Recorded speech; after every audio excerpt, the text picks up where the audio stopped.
मैले हिजो तिमीहरूलाई पढेर आउनु भनेको थिएँ। अब म सोध्छु, ल तँ उठ त। ल भन्, यदि राम माथि बादलमा गएर अड्क्यो भने त्यो कसरी तल झर्छ? प्यारासुटको प्रयोग गरेर सर। तेरो बाउले दिन्छ त्यसलाई प्यारासुट? तेरो बाउले चाहिँ त्यसलाई बादलमा अड्काउँछ? चुप लाग। अब भन्, मान्छेको एउटा हातमा कतिवटा अम्ला हुन्छ? सर 6वटा। तैँले फेरि कट्टुभित्र हात हालिस् होइन? ए सरी सर। ल अब भन्, नेपालीहरू किन बहादुर हुन्छन्? किन हुनु नि सर? राम बहादुर, श्याम बहादुर जस्तो नाम राखेपछि जो पनि बहादुर भइहाल्छ नि। चुप लाग। अब भन् कि यो संसारको सबैभन्दा मूर्ख मान्छे को हुनु नि? तपाईँ नि। के रे? म कसरी मूर्ख भएँ? कसरी हुनु नि? जहिले आफूलाई आउने क्वेसन सोधेपछि मूर्ख हुँदैन त? त सरलाई मूर्ख भन्छस्? बाहिर जा। ए सरी सर। के को सरी? एउटा गीत गा अनि मात्र छोडिदिन्छु। सर गीत चाहिँ होइन, ऱ्याप हान्छु ल। ल हान। Okay music. ओइ बुढो सुन, ओइ माछा सुन, तैँले हामी विद्यार्थीलाई अति धेरै कुटिस। हामीले क्वेसन सोद्धाखेरि केही नभनी उठिस। हामी तेरो चेला होइन भनेको हामीलाई दाजै, नत्र तेरो छोरीलाई भगाइदिन्छु आजै। क्वेसन पनि गाह्रो दिन्छस्, केही आउँदैन हामीलाई। तेरो म्यामको चक्कर चल्या भनिदिन्छु म सबलाई। होमवर्क पनि धेरै दिन्छस्, गर्ने नआउनी। तैँले सायद बाँच्न पाउँदैन सरको जुनी। एक्जाम आउन लाग्यो भने कराई गर्छस्। यस्तै पारा देखाइस् भने त एक दिन मेरै हातबाट मर्छस्। अति भयो अत्याचार हामीलाई मुक्त गर्दै, अर्को वर्ष यो स्कुलबाट अर्कै स्कुलमा सर्दै। एक्जाम अघि क्वेसनहरू राम्रैसँग सोध्ने हो, एसी पछि सब मिलेर तँलाई भक्कु गोद्ने हो। सिधै सर ऱ्याप। तँलाई त ए होइन नि सर, गीत पो गाएको त नि।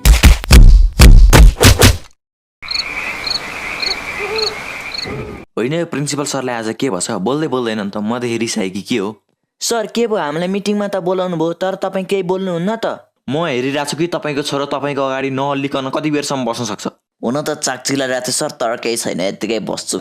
किन र सर? यसले केही नराम्रो काम गर्यो के हो? के गरेन चाहिँ भन्नु न। अस्ति म क्लासको बिचमा टोइलेट जाँदा मेरो मोबाइल क्लासमै छुटेछ। तपाईँको छोराले मेरो मोबाइलबाट प्रिया म्यामलाई आई लभ यु लेखेर पठाइदिएछ। त्यसपछि त प्रिया म्यामको छेउमा नि जान सकेको छैन म। सर अनि तपाईँ पढाउँदाखेरि जहिले प्रियाको एक्जाम्पल दिनुहुन्छ अनि प्रिया म्यामलाई मन पराउनुहुन्छ होला भन्ठाने नि त।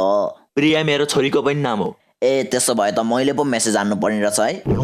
अब 1-2टा गल्ती गरिहालेछ सर, माफ गरिदिनु न यसलाई है। 1-2टा गल्ती गराए भए ल ठिकै छ नि त भनेर माफ गरिदिन्थेँ। 100-200 वटा गरेछ, कसरी माफ गरिदिनु? त्यस्तो गरेर सर? त्यस्तो होइन, कस्तो गरिसक्यो। अस्ति टोइलेटको भित्तामा गएर लेख्दैछ तपाईँको हातमा आरबी सरको मुख छ। त्यसपछि त सब बच्चाहरूले मैले त आरबी सरको मुखबाट मुतेको भनेर हल्ला फैलाए। त्यो दिन मेरो कम्ता बेइज्जत भएको थियो। बल्ल जिब्रोले चाटेर मेट्यायो मैले। फेरि लेख्ने नि कस्तो नुनिलो इङ्कले लेखेछ भने नि जिब्रै पोलो। मुतमा एसिड हुन्छ नि त सर। के रे? सर अनि तपाईँलाई यसले नै लेखायो भन्ने चाहिँ कसरी थाहा भयो नि? म पाइला हेरेर भन्न सक्छु कि त्यो बाघ हो कि बिरालो। सर स्कुल खुले 30 दिन पनि भएको छैन, तपाईँ यसले 200 वटा गल्ती गरेर भन्नुहुन्छ त? होइन, तपाईँ दिनको एकचोटि मात्र मुत्नुहुन्छ कि के हो? त्यो त होइन। आफ्नो छोरालाई सम्झाइहाल्नु, नत्र भविष्यमा दुःख पाउनु होला नि। अहिले चाहिँ कहाँ सुख पाइछु र सर? अस्ति गुड फ्राइडे भनेर मैले यसलाई एउटा गीत गाएर सुना भने के गाए थाहा छ? अब म क्लासमा भएको भए त थाहा हुन्थ्यो नि। ओइ गीत सुना। होइन सर होइन। सुना, तेरो बुवालाई नि थाहा होस् न त कतिको ठुलो गाएको होस् भनेर। सरको बाउ बोका, सरकी आमा बाख्री, सरकी बुढी ठ्याक्कै कुचिएको गागरी। सुन्नुभयो तपाईँको छोरोको गीत? क्लासमा आउँदा कहिले होमवर्क गरे आउँदैन। केही क्वेसन सोध्यो भने नि एन्सर नि दिँदैन। सर क्लासमा यो अलि डराउँछ होला, अब सोध्नु न, दिइहाल्छ नि एन्सर। ल भन्, कहिले काहीँ पिसाब पहेँलो किन आउँछ? बेसार पानी खाएर। कुन जनावर आवाज निकाल्दैन? मरेको जनावर। What is power? लास्टको मात्र आउँछ सर। ल भन्। It's called power. Prithvinarayan Shah को हुन्? बाउको छोरा। नेपालबाट राजतन्त्र कहिले हट्यो? जुन दिन गणतन्त्र आयो। फुटबलको आविष्कार कसरी भयो? राजेश दाइले डल्लो हगेपछि। वाट इज न्युटन सेकेन्ड ल? The law discovered by Newton which comes after first law and before third law is called Newton's second law. आहा, मेरो छोरो कति जान्नी छ, फटरट अङ्ग्रेजीमा भनिदिइहाल्यो नि। तपाईँले कति कक्षासम्म पढ्नु होइछ? कहाँ पढ्न पाउनु र सर? सानो हुँदा बस्तु भाउले घाँस काट्ने र भकाएर सोर्ने गर्दै गइहाल्यो जिन्दगी। पढ्न पाएको भए त यसले भने एन्सर बुझिहाल्थे नि। बुझ्ने मात्र होइन, तपाईँले यसलाई झापड पनि हान्नुहुन्थ्यो। मतलब? केही होइन। अब भन्नु कि यसले घरमा कतिको पढ्छ? पढ्न त धेरै पढ्छ सर। मैले एउटा मोबाइल किनेर ल्याइदिन्छु, जहिले त्यसैमा पढिरहन्छ। खाली अम्लाले सारिरहन्छ अनि त्यो मकै भुटे जस्तो आवाज पनि आउँछ पुटिङ पुटिङ गर्दै। आफूले हेर्न खोज्यो भने सबै अङ्ग्रेजीमा लेखा हुन्छ, केही बुझ्दिनँ, के गर्नु? अरे यसले फेसबुक हेरे, फेसबुक। यो पनि अनेक बुक हेर्छ है सर। जे होस् धेरै प्रगति गर्छ जिन्दगीमा। कसरी सम्झाउ के म तपाईँलाई? सम्झाउनु पर्दैन सर, मैले बुझिसकेँ। बरु यसले अरू के गल्ती गर चाहिँ भन्नु न। यो स्कुल आउने भनेकै गल्ती गर्न हो। कहिले अगाडि बेन्चमा बस्ने केटीको सर्टमा केरिदिन्छ, कहिले पढाइरहेको बेला मलाई कागजको डल्लो पारेर हान्छ। अनि यसको ह्यान्डराइटिङ यस्तो खतम छ नि, चाइनिज बुक र यसको कपीमा फरक छुट्याउनै गाह्रो हुन्छ। यो कहिले होमवर्क गरेर आउँदैन। होमवर्क डे सब्जेक्ट सुरु हुनुभन्दा 1 पिरियड अगाडिको सब्जेक्टमा साथीको कपी माग्छ अनि लास्ट बेन्चको कुनामा बसेर लुकी होमवर्क गर्छ। हे तर सर तपाईँलाई कसरी थाहा भयो? यसको क्लासको टपर अनि मेरो बेस्ट स्टुडेन्ट अशोक भट्टले भने। कसोके साला आरबी मास्टरको फाल्तु कुकुर, तँलाई त म भोलि क्लासमा हेर्छु। तेरो नाकको चुच्चो भत्काउन सकिनँ भने मेरो नाम पनि विवेक होइन। हेर्नु, मलाई त लाग्छ कि यसको मूत्र थैली नै छैन। किन र सर? पिरियडै पछि टोइलेट जानुपर्छ यसलाई। टिचरले क्लासमा पढाइरहेका हुन्छन् अनि केही क्वेसन सोध भनेर भन्यो भने यसको क्वेसन सधैँ एउटै, माई गो टु टोइलेट मात्र हुन्छ। अनि यो ब्रेक टाइमभरि बास्केटबल र फुटबल खेलेर बस्छ अनि ब्रेक सकेपछि चाहिँ खाजा खान जान्छ। हरेक क्लासमा 10-15 मिनट ढिला त हुन्छ नै हुन्छ। घर त पुग्न दिएन, तँलाई मैले जाने छ। यो जहिले झ्यालपट्टिको साइडमा बस्छ अनि बाहिर रोडमा हिँड्ने केटीहरूलाई जिस्काउँछ। सर अनि झ्यालमा पर्दा राखिदिनु पर्छ नि त। राख्दै हो, तर हिजो भर्खर राखे नयाँ पर्दालाई नि सिँगानो जुत्ता पुछेर भोलिपल्ट हेर्न नहुने पार्छन् अनि के गर्नु त? चकचक त यति गर्छ नि, खालि मलाई झुक्याएर मात्र बस्छ। हिजो मलाई के भन्दैछ थाहा छ? थाहा छैन। प्रिन्सिपल सरले अर्जेन्ट मिटिङमा बोलाउनु भएको छ अरे। मलाई यसको चाल पहिल्यैदेखि थाहा थियो, त्यही भएर मैले नि भनिदिएँ, म प्रिन्सिपलको फाल्तु कुकुर होइन, प्रिन्सिपल चाहिँ मेरो फाल्तु कुकुर हो। अरे सर, हिजो तपाईँलाई प्रिन्सिपल सरले साँच्चै बोलाउनु भएको थियो। फेरि मलाई झुकेर छ, हेर्नु न। अरे सर, झुक्याएको होइन क्या, साँच्ची भने हो। मतलब हिजो साँच्ची बोलाउनु भएको थियो? हो भने सर, तपाईँले मलाई जे भन्नुभएको थियो मैले नि प्रिन्सिपल सरलाई त्यही भनिदिइहालेँ। अनि प्रिन्सिपल सरले त नयाँ सरको लागि भ्याकेन्सी अनाउन्समेन्ट तयार गरिहाल्नु पर्ने उत्तिखेरै। त्यही भएर त म सोचिरहेको छु कि प्रिन्सिपल आज किन रिसाइरहेको छ मदेखि भनेर। जागिर गयो जस्तो छ। मैले हिजो तिमीहरूलाई पाठ 10 को होमवर्क गरेर अनि पढेर पनि आओ भने थिएँ। ल अशोक, तिम्रो होमवर्क देखाउ त। सर, मैले त पाठ 10 मात्र होइन, पाठ 12 सम्म गरेर ल्याएको छ अनि पुरै बुक पनि पढेर आइछु नि। हो र, भेरी गुड। तिमीले यस्तै गरी मेहनत गर्दै गयो भने तिमी यो स्कुल टपर मात्र होइन, पुरै देश टपरै हुन्छौ। तर मलाई त पुरै विश्व टप हान्न मन छ सर। हान्छौ मजाले हान्छौ। साला अल्बर्ट आइन्स्टाइनको मिथ। ओइ विवेक, तेरो होमवर्क देखा। सर, हिजो तपाईँले होमवर्क दिने बेला म टोइलेट गएको थिएँ क्या। तर मैले हिजो कसैलाई बाहिर त पठाइन। हेर्नु न सर, कपी नै घरमा बिर्सिछु भने। खाना र हग्न त बिर्सिँदैनस् नि। त्यो त नेचुरल प्रोसेस हो नि त सर। मलाई अरू कुरा थाहा छैन, अब त्यहीँ उठेर बस। किन बसिस्? तपाईँले नै भने होइन, उठेर बस।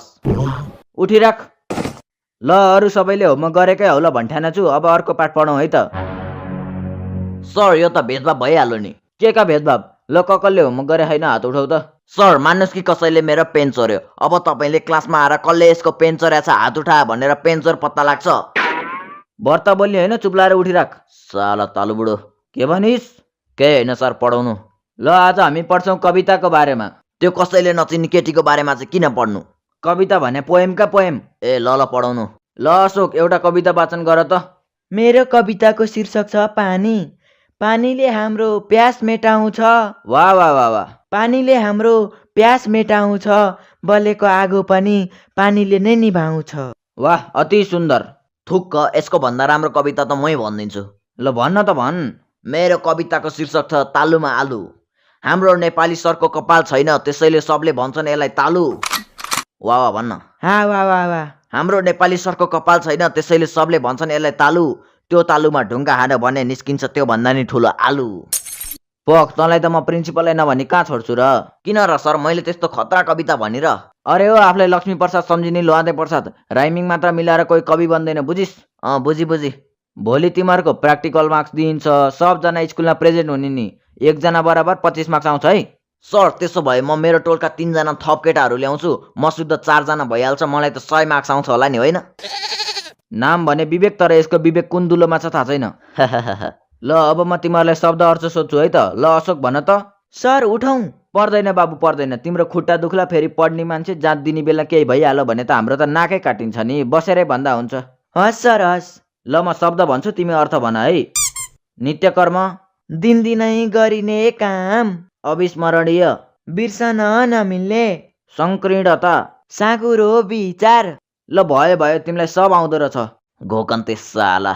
ल विवेक, अब तेरो पालो। सर, क्लासमा अरू विद्यार्थी नि छन् त, मलाई मात्र किन सोधे? मेरो इच्छा। त्यसो भए म पनि एन्सर दिन्न, मेरो इच्छा। चुप लाग। ल, तँलाई म वाक्य बनाउ सोध्छु है त। बहिष्कारको वाक्य बना त। ल, मलाई बहिष्कार शब्द धेरै मनपर्छ। अर्थ खोल्ने गरी बना न। मलाई बहिष्कारको अर्थ खोल्ने वाक्य धेरै मनपर्छ। केही अर्थ लाग्ने गरी चाहिँ बना भने क्या? बहिष्कारको अर्थ लाग्ने वाक्य बनाउन धेरै सजिलो छ। सजिलो भयो बना न त। तपाईँ कस्तो आलु जस्तो मास्टर भने 3टा वाक्य त बनाइसकि त। अब के वाक्य नै वाक्यले निबन्ध नै लेखाउने विचार छ कि के हो? चुप्लक फटा। अनि आज क्लासमा एउटी केटी पनि देख्दिन त। ऐना ल्याइदिउँ त? सर सबै केटीहरू डान्स प्र्याक्टिस गर्न गइछन्। त्यही भएर त यो केटीहरूको ठाउँमा बसेर छ त। अनि ऊ त्यो चाहिँ किन घोप्ट्या नि? सर त्यसको पेट दुखी छ अरे क्या? बमिट त आएको छैन नि। अरे सर ब्याउनी लक्षण हो र बमिट आउनलाई। सर तपाईँ यसलाई सोध्दै हुनुहुन्थ्यो त? ए हो है, धन्यवाद बाबु सम्झाएकोमा। पोख्न तँलाई त मैले जानेछ। ल विवेक भन् त राम्रोको पर्यायवाची शब्द के हो? राम्रोको पर्यायवाची आची होइन पर्यायवाची। त्यही क्या, राम्रोको पर्यायवाची नराम्रो। थुक्क तेरो बुद्धि। यस्तै पारा हो भने तैँले यो परीक्षा पास गर्नै सक्दैनस्। किन नसक्नु नि? चिट्नै चिटको कागज कट्टुभित्र कोचेर लगेपछि लोकसेवा त पास गरिदिन्छु म। त्यही भएर त म सोध्छु नि एक्जामको बेला चाहिँ तेरो प्यान्ट किन फुल्छ भनेर। द्याट्स माई ट्यालेन्ट नि त सर। चुप्लाक गदा। अशोकबाट केही सिक क्या? अहिलेसम्म फर्स्टबाट सेकेन्ड हुन जाने होइन यसले। यो मिसको छोरो हो नि त सर। मिसको छोरो भए चाहिँ फर्स्ट हुन पाइँदैन? पाइन्छ सर। एक्जामको अघिल्लो दिन यसकै घरमा क्वेसन आइपुगिहाल्छ अनि फर्स्ट नहुने त कुरै आउँदैन नि। हे सर यसको फाल्तु कुरा छोडिदिनु। बरु आज चाहिँ अलि धेरै होमवर्क दिनु है। हिजोको त 1 घन्टामै सिद्धिहाल्यो, धेरै गर्नै पाइनँ भने। हुन्छ बाबु हुन्छ। सर मलाई चाहिँ होमवर्क नदिनु है। स्कुलै आउन छोड्दैन, होमवर्क त पाउँदैनस् नि। बाउले मार्छन् अनि के गर्नु त? तँलाई त मैले रेस्ट टिकट गर्न मिल्ने भए अहिले गरिदिइहाल्थेँ। सक्दैनस् तालु बुढो, सक्दैनस्। तँलाई यो स्कुलमा जागिर दिलाउने त मै हो। सर जस्तो मान्छेलाई त भन्छस्? जस्तो आउँछ त्यस्तै फर्काउने बानी छ नि त मेरो। पक आज म तेरै घरमा गएर तेरो बाउले तेरो बानीको बारेमा भनिदिन्छु। मसँग नि तँ अस्ति चोकमा बसेर चुरोट तान्दै गएर फोटो छ। तेरो बुढीलाई पठाइदिउँ कि के हो? ए बाबु त्यस्तो नगर न, तिमी त यो स्कुलको राम्रो विद्यार्थी हो नि। हे सर यो कुरा चाहिँ पछि गर्नु है, मलाई चाहिँ होमवर्क दिइहाल्नु न। साला पढन्तेको बान पहिला तँलाई ठिक पार्छु, पोख्न। ए होइन होइन होइन। ल अया आथा। साँच्चै मैले त चुरोटै तान्ने गरे होइन त।